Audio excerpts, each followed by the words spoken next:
हाय दोस्तों, स्वागत है आपका मेरे यूट्यूब चैनल क्यूरियस माइंड में। मैं मनीषा तिवारी मिश्रा।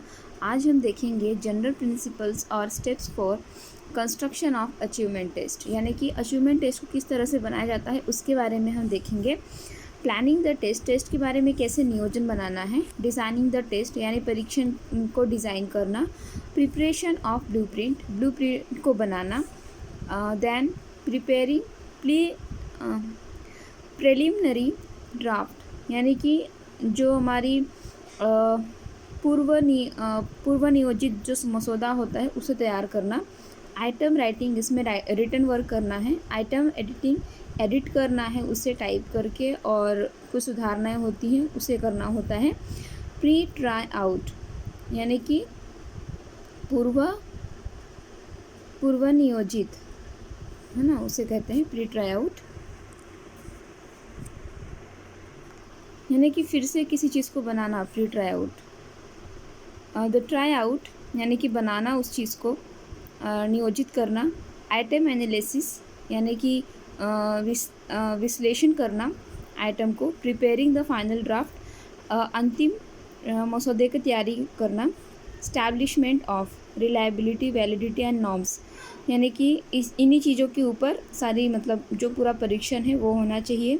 विश्वसनीयता, वैधता और मानदंड।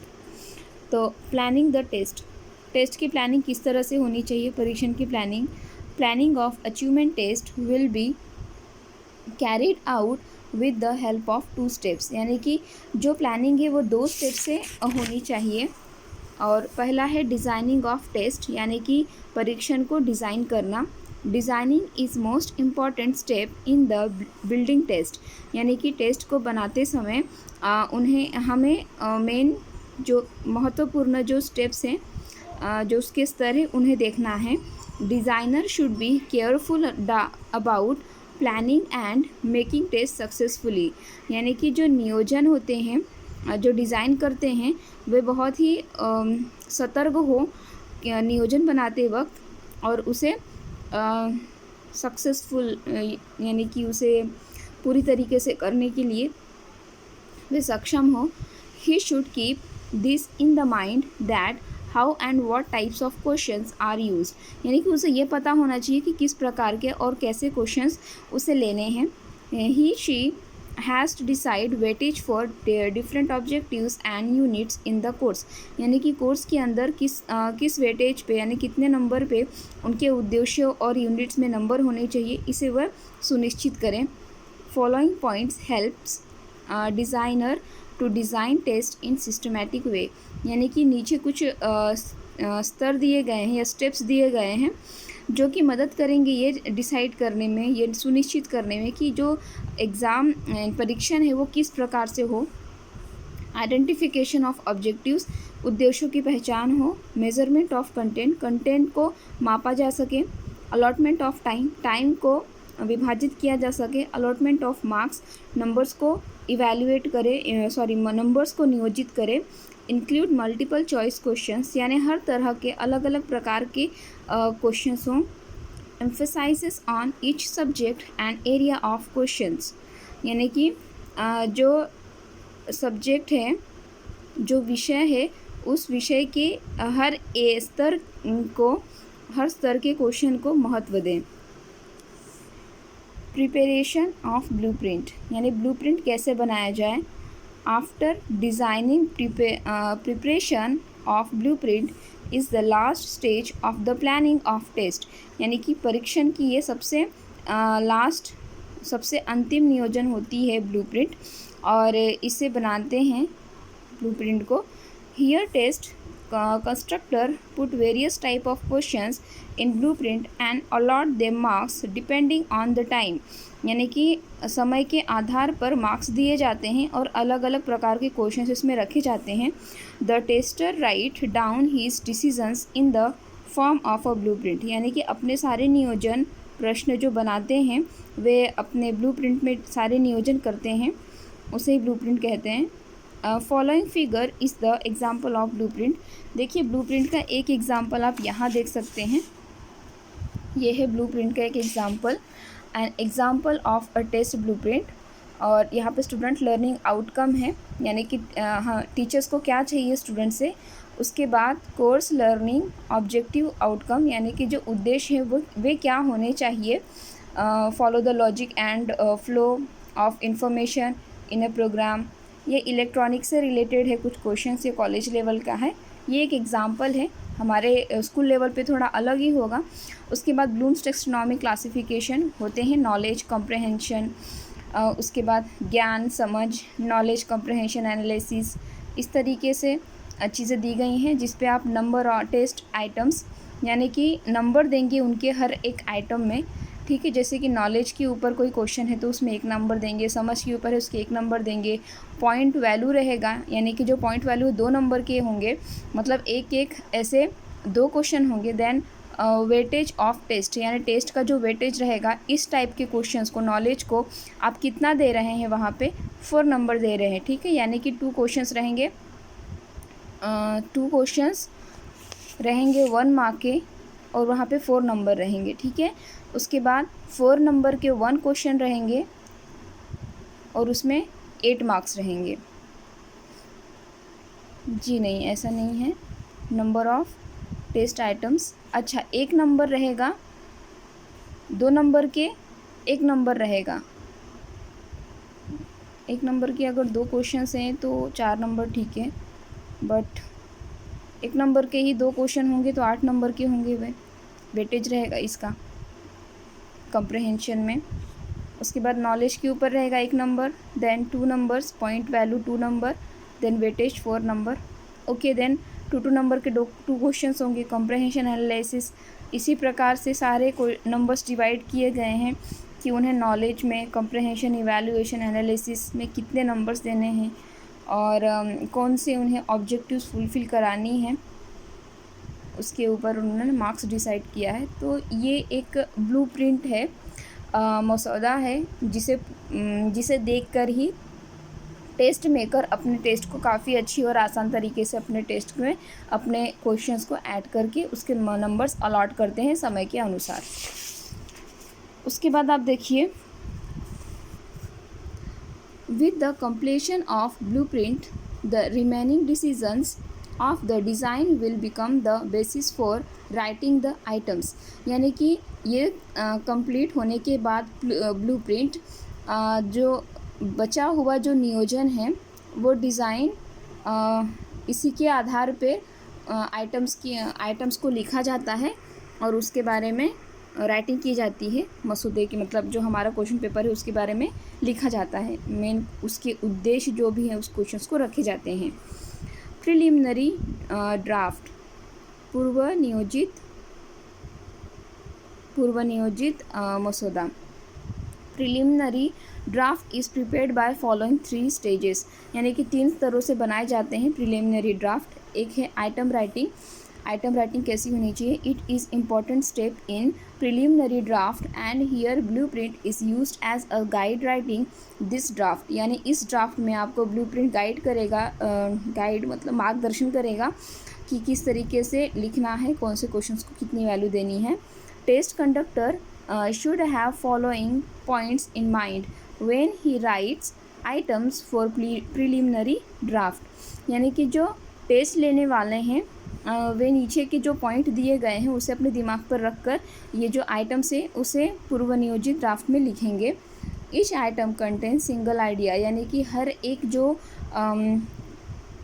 कंटेंट से आइटम है वो एक आइडिया यानी एक कल्पना को रिलेट करते हैं। क्वेश्चंस शुड बी क्लियर, जो आपके क्वेश्चन से एकदम स्पष्ट होने चाहिए। Simple and easy to understand, बहुत ही सिंपल, साधारण और बहुत ही आसान होने चाहिए समझने में।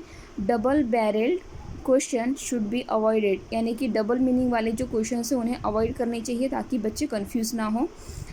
Arrangement of items should be from simple to complex, यानी कि जो आइटम्स हैं, जो मतलब क्वेश्चंस के जो प्रकार हैं उसे इस प्रकार से ऐड करने चाहिए कि जो आसान से कठिन की तरफ जाएं।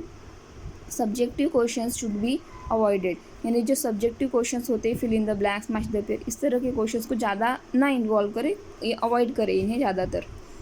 देन आइटम एडिटिंग, यानी जो आइटम है, जो हमारे क्वेश्चन पेपर जो अभी बना है इसके बेस पे उसे एडिट कैसे करना है। Then the item should be edited and of measurement, यानी कि जो edited and reviewed by language teacher and also by expert of measurement, यानी कि जो एक्सपर्ट हैं, जो बहुत ही महान अच्छे हैं इस कार्य में, और जो लैंग्वेज टीचर होती हैं वे लैंग्वेज को चेक करेंगी क्वेश्चंस के सारे। Language teacher will check the errors in language and defect in words, यानी कि जो लैंग्वेज टीचर है वो चेक करेगी और जो भी गलतियाँ होंगी शब्दों में उसे वे बताएंगी। By removing defect it is submitted to experts, ये जो लैंग्वेज की टीचर के चेकिंग के बाद ये क्वेश्चन पेपर सबमिटेड होगा एक्सपर्ट्स के पास, एक्सपर्ट्स ऑफ मेजरमेंट, यानी कि वो माप करेंगे कि आपने जो भी चीज़ें दी हैं वे कितनी सही हैं, कितनी गलत है और कहाँ तक वो सही बैठती हैं। Measure the level of achievement of items, यानी जो उपलब्धि परीक्षण है, उपलब्धि जो परीक्षण होती है उसके हिसाब से जो आइटम आपने दिया है वो कितना सही है और कितना गलत है, इसके वे मूल्यमापन करेंगे, ऐसे मापेंगे। Pre try out, the draft is modified and removed and the shortcomings of preliminary draft, यानी कि यहाँ पे क्या होगा, जो मसौदा दिया गया है उसे मॉडिफाई यानी कि उसे बदला जाएगा और उसमें से जो भी गलतियाँ हैं उसे निकाली जाएंगी। In this stage constructor is confident for the usability of test, यहाँ पे जो कंडक्ट करने वाले हैं एग्ज़ाम वो कॉन्फिडेंट हो जाएंगे, उनके अंदर आत्मविश्वास आ जाएगा कि उनके अंदर की जो कमियां थी वो चली गई हैं, अब वो पूरी तरीके से आत्मविश्वासी हैं और यूज़ करने के लायक हैं इस परीक्षण को। The try out, to ensure the proper operating of test item and to remove shortcoming it is essential to have try out of items, यहाँ पे क्या है कि यहाँ पे कंफर्म होना चाहिए कि जो प्रॉपर ऑपरेटिंग ऑफ टेस्ट, यानी कि जो टेस्ट आइटम्स ऑपरेट कर रहे हैं, उपयोग कर रहे हैं और उसकी जो भी कमियां हैं उसे दूर करें, और ये बहुत ही इम्पॉर्टेंट है टेस्ट आइटम के लिए। This helps in predict how students will work in actual practice, ये हमें भविष्य दिखाते हैं कि बच्चे कितना रियल में इस क्वेश्चन पेपर में कितना अच्छा कर सकते हैं और कितना नहीं कर सकते हैं, ये हमें समझ में आ जाता है। At the try out stage, और ये दो स्टेज है अंतिम, यहाँ पे देखिए the test should be so timed that nearly 90% of the sample should be able to attempt all the items of the test, यानी कि जो आइटम्स होते हैं, मतलब कि जो आपने क्वेश्चंस दिए हैं, ठीक है, उसमें से 90% के जो क्वेश्चंस है वो अब तैयार हैं आपके लेने लायक या फाइनल परीक्षण में देने लायक, और ये सैम्पल्स आपके नियरली आसपास आपके जो 90% काम है वो हो चुका है। The test sheets along with answers sheets are collected and answer sheet are used for scoring with the help of scoring keys, यानी कि जो आपकी क्वेश्चन पेपर है और आंसर शीट है उसके साथ ये दोनों चीज़ें सबमिट की जाती हैं, और उसके बाद आपकी जो आंसरिंग, आपकी जब चेकिंग करते हैं तो जो आंसरिंग होती है, स्कोरिंग, वो आपके आंसर की के हिसाब से ही दी जाती है, उसमें marks. Keep following points in mind while testing in sample, जब ये टेस्ट की जो परीक्षण होते हैं सैम्पल्स की, तो उसके लिए क्या दिमाग में रखना चाहिए, प्रॉपर सिटिंग अरेंजमेंट्स, यानी जो सिटिंग अरेंजमेंट्स है वो एकदम सही होने चाहिए। Time of administrating the test, यानी परीक्षण को प्रशासित करते वक्त जो टाइम है, जो समय है, उसे महत्व दें। Total time required for test, यानी कितना टाइम चाहिए परीक्षण के लिए उसे मेंशन करें। प्रॉपर मोटिवेशन विद द प्यूपिल, यानी बच्चों के लिए प्रोत्साहित करने के लिए कुछ चीज़ें वहाँ पे हों, तो आप इन सारी चीज़ों को ध्यान में रखें। उसके बाद आइटम एनालिसिस, यानी कि जो आइटम होते हैं उनको विश्लेषण करना। In this stage test construct examining the responses of respondents in the sample to each test item, यानी कि जो टेस्ट लेने वाले हैं उसकी ये रिस्पॉन्सिबिलिटी, ये जिम्मेदारी बनती है कि जो सैम्पल हैं उनके पास हर एक आइटम के परीक्षण के जो आइटम हैं उसे वो रिस्पॉन्सिबिलिटी के साथ रखें। It can also be define as it is a statistical procedure by which the appropriate items are selected for the final draft and poor items are rejected. इसमें से क्या होगा, जो सारे आइटम है उसे व्याख्यानगित किया जाएगा, व्याख्या की जाएगी उसकी, देखा जाएगा उसे नंबर से उसकी प्रक्रिया की जाएगी कि कितने सही हैं और कितने गलत हैं, और जो सही है उसे रखा जाएगा, जो गलत है उन आइटम्स को निकाल दिए जाएंगे। जैसे कि आपके क्वेश्चन हैं, सारे क्वेश्चंस को इवैल्यूएट किया जाएगा, इसमें से जो सही नहीं होंगे, मार्क्स ज़्यादा कंटेंट कर रहे हैं या कन्फ्यूजिंग है, उन क्वेश्चंस को निकाल दिया जाएगा और जो सही है उसे रखा जाएगा। Item analysis is an analysis of responses made to teacher made test by the pupil in the class. यानी कि बच्चों द्वारा जो भी टीचर से बनाए गए जो टेस्ट होते हैं उसी के आधार पे ये जो एनालिसिस है वही होते हैं। मतलब कि टीचर्स ने किस हिसाब से जो टेस्ट छोटे मोटे क्लास में लिए हैं और वे कितने बच्चों पे यूटिलाइज हुए हैं, कितने मतलब उपयोगी हुए हैं बच्चों के लिए, उससे वे महत्व देते हुए इस हिसाब से वो विश्लेषण करते हैं और उसी हिसाब के जो क्वेश्चन हैं उन्हें रखते हैं जिसमें बच्चे अच्छे तरीके से परफॉर्म कर सकें। फाइनल ड्राफ्ट यानी अंतिम मसौदा। In the final draft questions should be arranged in such a way that easy, average and difficult and again starts from easy and so on. यहाँ पे क्या होगा, जो अंतिम मसौदा है उसके क्वेश्चंस को अच्छा से अरेंज किया जाएगा और वो आसान होंगे, मध्यम होंगे या बहुत ही ज़्यादा कठिन होंगे। And again start from easy and so on. और ये कैसे स्टार्ट होंगे, बहुत ही आसान क्वेश्चन से स्टार्ट होंगे, उसके बाद फिर मध्यम, उसके बाद फिर बहुत कठिन, इस तरीके से उसका अरेंजमेंट किया जाएगा। By doing this student at least go through whole test because he know that some of remaining questions are easy. तो इस तरीके से जब जाएंगे तब बच्चे ये सोचेंगे कि एटलीस्ट बच्चे आगे क्या क्वेश्चंस देखेंगे और वो पूरा आगे तक देखेंगे और जो क्वेश्चंस उनके लिए इजी होंगे, आसान होंगे, उसे वे लिखेंगे, उसे अटेम्प्ट करेंगे। यही उद्देश्य से आसान क्वेश्चन पहले रखे जाते हैं और मिडल बीच में रखे जाते हैं और लास्ट में कठिन रखे जाते हैं। अगर कठिन क्वेश्चन ही पहले रख दिया जाए तो बच्चा आगे अटेम्प्ट करने से थोड़ा डरते हैं, इसलिए पहले उन्हें इजी क्वेश्चन से इंट्रोड्यूस कराया जाता है, फिर थोड़ा मॉडरेट, उसके बाद डिफ़िकल्ट। तो इजी क्वेश्चंस को बच्चे अटेम्प्ट करते हैं। When the test is arranged properly with the help of principals, a clear identity of test is appeared। तो यहाँ पे कैसे है कि जब हमारे परीक्षण है वो अच्छी तरीके से अरेंज कर लिया जाता है और प्रिंसिपल यानी कि तत्वों की मदद से, और उसे एक सही, क्लियर, स्पष्ट पहचान हो जाती है उसकी, और ये दिखने भी लगता है परीक्षण में कि ये एक अच्छी तरीके से जा रहा है, कि इजी, एवरेज और डिफ़िकल्टी तीनों चीज़ों को लेकर चल रहा है कि सारे बच्चे इसे अटेम्प्ट कर सकते हैं। उसके बाद देखिए establishment of reliability, validity and norms.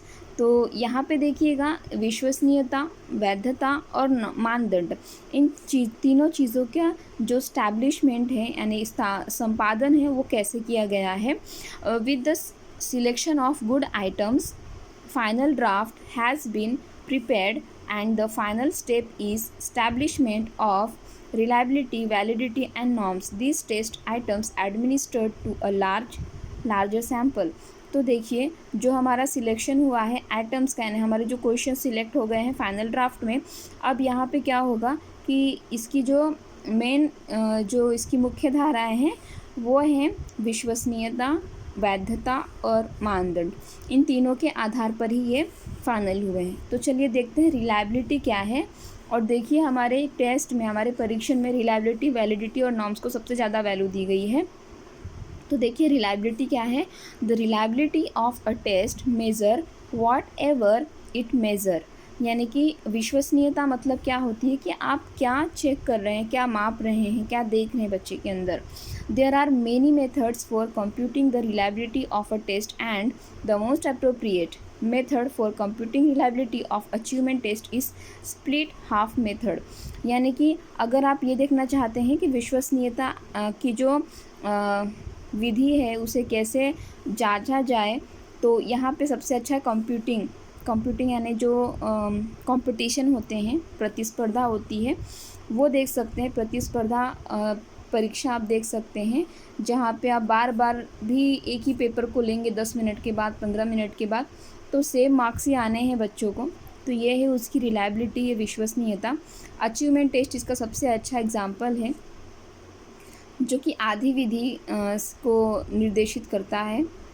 उसके बाद देखिएगा वैलिडिटी यानी वैधता। It is very important aspect of test and it can be determined as the degree which is capable of measuring achievements and it is designed to do so. Valid test is highly reliable. Validity is measured by 4 methods. यहाँ पे देखेंगे आप कि जो validity है, वैधता है, वो बहुत ही ज़्यादा इम्पॉर्टेंट स्तर है और उसे एक डिग्री पे, एक स्तर पे नापा जाता है।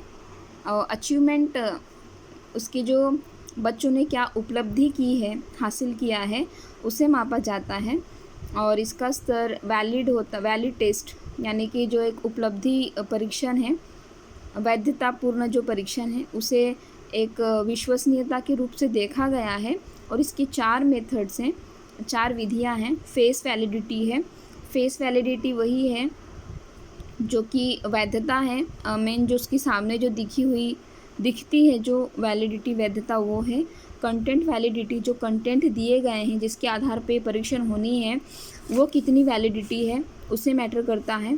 देन कॉन्करेंट वैलिडिटी, कॉन्करेंट समवर्ती वैधता है। समवर्ती वैधता आप जानते होंगे, जैसे कि समवर्ती बच्चों के जो क्रिएटिविटी है उससे रिलेटेड होती है। देन प्रेडिक्टिव वैलिडिटी यानी जो भविष्यकाल बता सके, ऐसी वैधता है ना। यानी ऑल ओवर जो मार्क्स होते हैं, जो मार्किंग होती है, वो कैसी वैधता होनी चाहिए उसकी, इसे यहाँ पे आइडेंटिफाई किया जाता है। यहाँ पे देखिएगा नॉर्म्स यानी मानदंड। It is average score of sample population, यानी कि जो सैम्पल होते हैं, उसकी बहुत सारे जो सैम्पल होते हैं, उन सैम्पल्स के जो एवरेज स्कोर है, जैसे कि 50 अगर हमारे पास सैम्पल्स है तो उसका जो एवरेज स्कोर है उसे ही नॉर्म्स कहा जाएगा। ठीक है, यानी कि जो पास होने की जो एक लेवल है, एक स्तर है, उसे देखा जाएगा। This are the level obtain by a particular group of persons on a test, यानी कि एक पर्सन्स के, लोगों के ग्रुप ने या लोगों के एक समूह ने जो भी एक मतलब जो भी एक स्तर हासिल किया है, ठीक है, उसे ही कहते हैं नॉर्म्स। अब जैसे कि 50 लोगों का अगर ग्रुप है, उसमें से 25 लोगों ने अगर 35 नंबर लाए हैं तो 35 नंबर को ही पासिंग नंबर दिया जाएगा। ठीक है, तो इस तरीके से वे मतलब ग्रुप के हिसाब से वो परीक्षण को नॉर्म्स कहते हैं, यानी मानदंड कहते हैं। There are many types of norms like age norms, grade norms, percentile norms and standard scores। तो यहाँ पे बहुत सारे ऐसे ही प्रकार के नॉर्म्स हैं, मानदंड हैं, जैसे कि एज नॉर्म्स हैं, वयोमर्यादा, क्या बोलेंगे इसे, उम्र की मानदंड है, ग्रेड की मानदंड है, परसेंटेज की मानदंड और स्टैंडर्ड स्कोर्स, मानकीकृत स्कोर्स। तो इस तरीके से, यानी कि जिसमें सबसे ज़्यादा लोग जो चीज़ हासिल कर रहे हैं उसे ही स्कोर या नॉर्म्स के टर्म्स में आते हैं। तो आई होप कि आपको ये टॉपिक समझ में आ गया होगा। अगर आपको मेरा ये वीडियो अच्छा लगा हो तो कमेंट बॉक्स में ज़रूर लिखें और अपने दोस्तों के साथ शेयर करें, लाइक करें, सब्सक्राइब करें और आगे आपको ऐसी बहुत सारी वीडियोस मिलेंगी। Thank you for watching this video.